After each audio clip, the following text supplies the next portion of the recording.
Back here at the Top Producer Summit in Nashville, Tennessee, where we want to introduce you to another one of our Top Producer of the Year finalists. Now for this story, we head to the rolling hills of the Nez Perce area in Idaho to a farm steeped in history, but with an eye toward the future.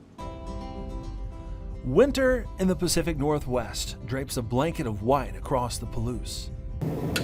Inside their shop, the riggers are hard at work preparing for another season. Homesteaded in 1895 by German immigrant Frederick Riggers, this family has spent the last 125 years creating one of the premier farms in Nez Perce, Idaho.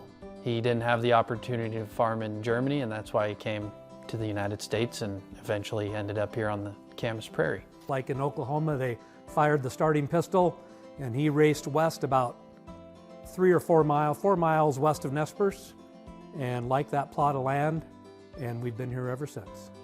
Christopher and his wife Natalie moved back to the operation in 2017, buying out his uncle and joining forces with his father Nathan. It wasn't so much that we had to ask him, we just had to hold him off until the opportunity arose. The farm grows wheat, canola, barley, turfgrass seed, among other things, on these rolling hills. An aerial view of harvest makes it clear why this region is unique. Well, the Northwest comparative advantage is winter crops because we have very dry, arid summers, so our spring crops don't often finish very well. As you can tell, soil health and conservation are an important way to protect the land and nearby streams and watershed. Our farm is between 3,000 and 4,000 feet above sea level. It's a very high elevation. And surrounding the Camas Prairie are 4 very sensitive river systems for salmon habitat. They've even had some farms certified as salmon safe. And in 2020, they started Coldstream Malt and Grain Company. Working with another farm, they clean and sell barley to craft malt houses in the region and across the country. And we're also selling a finished malt product ourselves with our own brand on it to brewers and distillers. In just a couple of seasons, the effort has reshaped the business finances. The farm gets a 20% higher price than they would for commercially grown malt barley. They also capture a 10% margin on finished malt sales.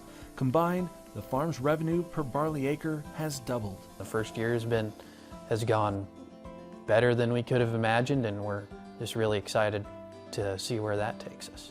But ultimately, this is a family business, something he appreciates even more these days. In the winter of 2018 and 19, my dad was diagnosed with cancer. Because we didn't know how much my treatment would take me away from the farm, how long it would be. We had to assume that I would be out for at least a year. Brand new to ownership, he was forced to lean on friends, family, and business mentors.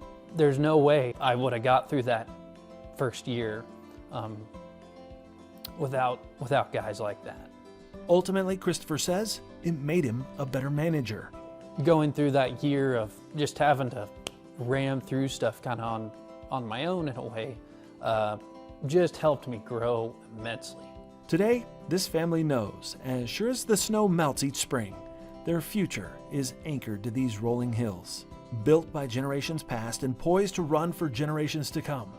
Congratulations to the Riggers family and Clearwater Farms, a finalist for 2022 Top Producer of the Year.